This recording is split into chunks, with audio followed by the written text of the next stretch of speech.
اگر ہم آپ کو غربت، غلامی، الٹریسی اور دنگے فسادوں میں ڈوبے سنگاپور کا حال سنائیں تو شاید آپ کو یقین نہ آئے۔ چلتے جولائی 1945 برطانیہ میں الیکشن ہوئے اور کنزرویٹو پارٹی کو ہرا کر لیبر پارٹی اقتدار میں آئی جو امپیریلزم کے سخت خلاف تھی، اور پھر 1959 میں ایک فل سکیل الیکشن بھی کروائے گئے جو کہ لی کوان یو نامی ینگ لیڈر نے جیتے، جو کہ پیپل ایکشن پارٹی کے سیکرٹری جنرل تھے۔ اب بات کرتے ہیں سنگاپور کی اکانومی پر۔ سنگاپور اپنی عوام پر زیادہ ٹیکس کرانے کے بجائے نیشنل اور انٹرنیشنل انویسٹمنٹ سے کماتا ہے۔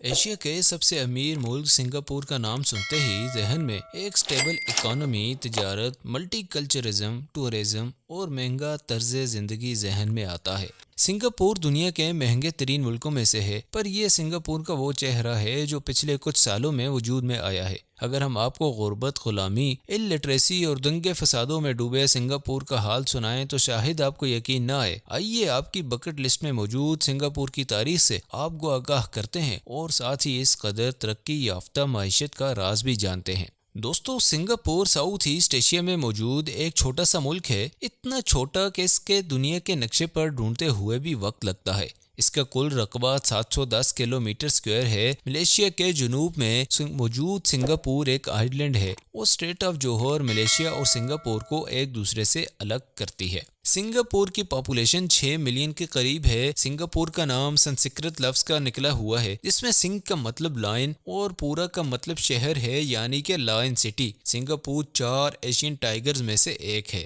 South Korea, Hong Kong, Taiwan اور سنگاپور ایشیا کے ہائیلی ڈیولپ ممالک ہیں، اس لیے انہیں ایشین ٹائیگرز کہا جاتا ہے۔ اب سنگاپور کی ہسٹری کی بات کرتے ہیں۔ سنگاپور پر شروع سے ہی ایک انڈونیشین مہاراجا کا قبضہ رہا، پھر پرتگیز اور ڈچ نے ایسٹ انڈیا کمپنی کے ذریعے ان پر حکمرانی کی۔ 1819 میں ایسٹ انڈیا کمپنی کے ایک آفیسر تھامس ریفلز نے سنگاپور کو خرید لیا اور اسے ایک فری پورٹ بنا دیا، جس کی وجہ سے تجارت کو فروغ ملا اور کئی جہاز یہاں آنا جانا شروع ہوئے۔ سنگاپور نے اپنے قریبی ملک ملیشیا میں مینوفیکچر ہونے والے 2 امپورٹنٹ چیزیں ٹم اور ربر سے فائدہ اٹھایا اور خود ربر پروسیسنگ ہب بن گیا۔ 1940 میں ورلڈ وار 2 کے دوران 15 فروری 1942 کو جیپنیز نے سنگاپور پر قبضہ کر لیا۔ لوگوں نے مجبوری میں انہیں قبول کر کے سرنڈر کر دیا۔ اگلے 3.5 سال جیپنیز سنگاپور پر قابض رہے۔ اس قبضے کے دوران سنگاپور مکمل طور پر تباہ ہو گیا۔ وہاں خون خرابہ، فورسڈ لیبر اور جیپنیز سولجرز کی طرف سے ہونے والا ٹارچر چلتا رہا۔ آخر کار 1945 میں جیپنیز کو ورلڈ وار 2 میں شکست ہوئی۔ جیپنیز کے جانے کے بعد سنگاپور کا حال کچھ ایسا تھا کہ گیملنگ اور پراسٹیٹیوشن زوروں پر تھی، بلڈنگز تباہ حال تھیں، غربت، ان امپلائمنٹ اور قحط نے لوگوں کا برا حال کر رکھا تھا۔ جب جیپنیز کے جانے کے بعد برٹش نے دوبارہ سے سنگاپور کو ٹیک اوور کیا اور حالات کو بہتر کرنے کی کوشش کی، جس میں بیسک ضروریات جیسے گیس، بجلی اور پانی کی فراہمی کے لیے اقدامات کیے۔ سستے کینٹینز اور ریسٹورنٹ کھولے گئے جو لوگوں کو سستا کھانا فراہم کرتے تھے۔ انہی سب کے چلتے جولائی 1945 برطانیہ میں الیکشن ہوئے اور کنزرویٹو پارٹی کو ہرا کر لیبر پارٹی اقتدار میں آئی جو امپیریلزم کے سخت خلاف تھی۔ آہستہ آہستہ کرتے سنگاپور سے بھی برٹش کا قبضہ ہٹنا شروع ہو جاتا ہے اور سیلف گورننس کی طرف قدم بڑھتے ہیں۔ 1948 میں کچھ سیٹوں پر الیکشن ہوئے اور سنگاپور کا اپنا آئین بھی بنایا گیا، جسے 1955 اور 1958 میں ریوائز کیا گیا، اور پھر 1959 میں ایک فل سکیل الیکشن بھی کروائے گئے جو کہ لی کوان یو نامی ینگ لیڈر نے جیتے، جو کہ پیپل ایکشن پارٹی کے سیکرٹری جنرل تھے۔ انہوں نے آتے ساتھ ہی وہ قدم اٹھایا جو عوام کو پسند نہیں آیا۔ انہوں نے 1963 میں سنگاپور کا الحاق ملیشیا سے کر دیا۔ ملیشیا کی حکومت کو بھی یہ کام پسند نہیں آیا کیونکہ سنگاپور کی پیپل ایکشن پارٹی نے ملیشیا کے 1964 کے اگلے الیکشن میں حصہ لینا تھا اور ملیشیا کے پولیٹیشنز کو یہ منظور نہیں تھا۔ سنگاپورین عوام اس الحاق سے اس لیے خوش نہیں تھی کہ انہیں اپنی انکم کا 40% ملیشین گورنمنٹ کو دینا پڑتا تھا، حالانکہ سنگاپورین عوام صرف ٹوٹل پاپولیشن کا 17% ہی تھی۔ ملیشیا کے 1964 کے الیکشن میں کمیونل ٹینشن دیکھنے کو ملی اور ریشیل کرائسس بھی دیکھے گئے۔ ان سب وجوہات پر 2 سال بعد ہی 1965 میں دوبارہ سے سنگاپور ملیشیا سے الگ ہو کر ایک انڈیپینڈنٹ ملک بن گیا۔ 1967 میں برٹش نے اپنی تمام فورسز کو وہاں سے نکالنے کا آرڈر دے دیا۔ یہ کام سنگاپور کے حق میں نہیں تھا کیونکہ نہ ان کے پاس اپنی کوئی فورسز تھیں اور نہ ہی آگے چلنے کا کوئی پلان۔ اسی وجہ سے پرائم منسٹر لی کوان یو نے درخواست کر کے یہ ڈپارچر 1971 تک ڈیلے کروایا۔ اب ان کے پاس 4 سال تھے جس میں لی کوان یو کو برٹش کی مدد سے ملک سنبھالنا تھا۔ دوستو یہ وہ ٹرننگ پوائنٹ تھا جہاں سے سنگاپور نے اپنی ترقی کی طرف قدم بڑھانا چاہا۔ اس کامیابی کا مین کریکٹر خود پرائم منسٹر لی کوان ویو تھے، جنہوں نے سب سے پہلے اپنے ارد گرد کے ممالک سے امن کے تعلقات بنائے۔ 1967 میں انہوں نے ایسیان کی بنیاد رکھی۔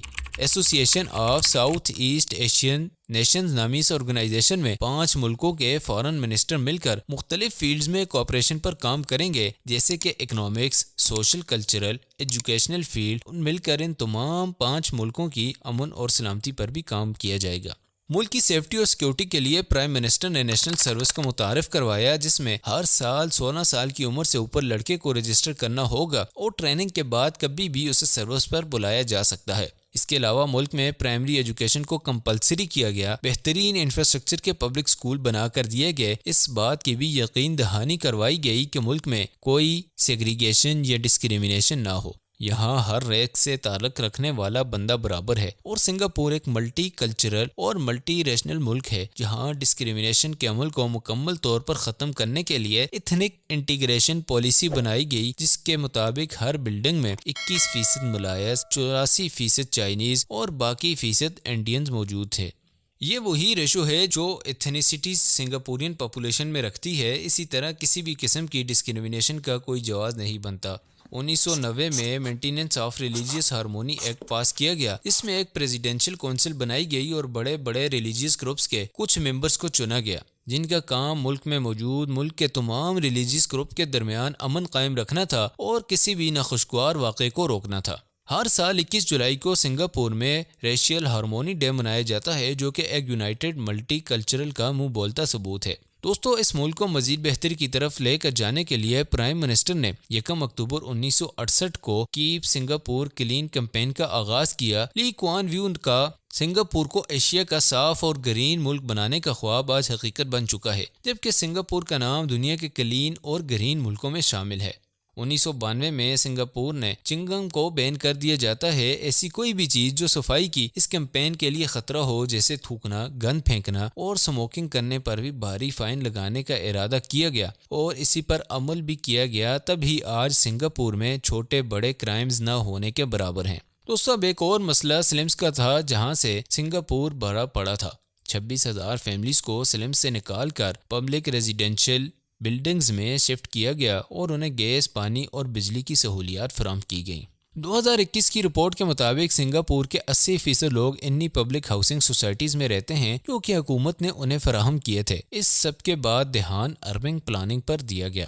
اکانومی میں کردار ادا کرنے والے لوکل شاپس کو باقاعدہ مارکیٹس میں شفٹ کیا گیا۔ 2800 انڈسٹریز کو بھی ری لوکیٹ کر کے انہیں بہتر لوکیشن اور انفراسٹرکچر فراہم کیا گیا۔ باقی ضروریات جیسے ہیلتھ کیئر پر بھی کوئی کسر نہیں چھوڑی گئی۔ سستا اور بہترین علاج فراہم کیا گیا۔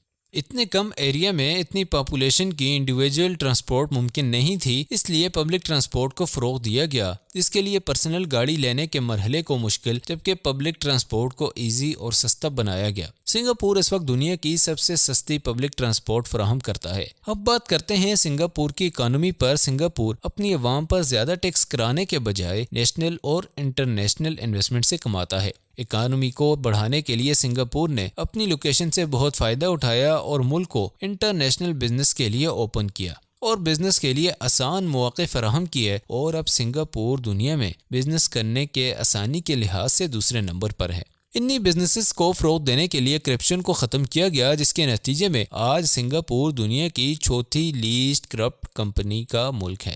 ملک کو کرپشن فری بنانے کے لیے ملازمین کو اتنی فیسلٹیز اور سیلریز دی جاتی ہیں کہ انہیں کرپشن کی ضرورت ہی نہیں پڑتی۔ موجودہ سنگاپورین پرائم منسٹر لی ہیزن لونگ کو $1.61 ملین کی سیلری ملتی ہے، جس کی وجہ سے یہ دنیا کے ہائیسٹ پیڈ پرائم منسٹر ہیں۔ اپنی گرین کنٹری کے پلان کو ذہن میں رکھتے ہوئے 1972 میں پلانٹیشن ڈے رکھا گیا۔ اس کمپین کے اتنا فائدہ ہوا کہ 10 سالوں میں اتنے پیڑ لگائے گئے جتنے سنگاپور کی ٹوٹل پاپولیشن ہے۔ انفراسٹرکچر کی بات کریں تو اس قدر بہترین کام کیا گیا کہ اب یہ ملک ٹورسٹ اٹریکشن بن چکا ہے، یہاں تک کہ سنگاپور کاشتکائی ایئرپورٹ بھی اب ٹورسٹ ڈیسٹینیشن ہے، جو کہ دنیا کے بڑے اور خوبصورت ترین ایئرپورٹس میں سے ایک ہے۔ دوستو اس کامیابی کا صحرا جس کے ساتھ جاتا تھا، وہ بندہ اس قدر ہمبل تھا کہ اس نے اپنے لیے کسی قسم کے سٹیچوز یا آنرنگ مونومنٹ بنانے سے انکار کر دیا تھا۔ 23 مارچ 2015 کو لی کوان ویو نے دنیا کو خیر آباد کہہ دیا اور اپنے پیچھے اس عظیم کامیابی کا منہ بولتا ثبوت چھوڑ گیا۔ اسی امید کے ساتھ یہ ویڈیو آپ کو دلچسپ معلوم ہوئی ہوگی، اسے لائک اور شیئر کرنا نہ بھولیں۔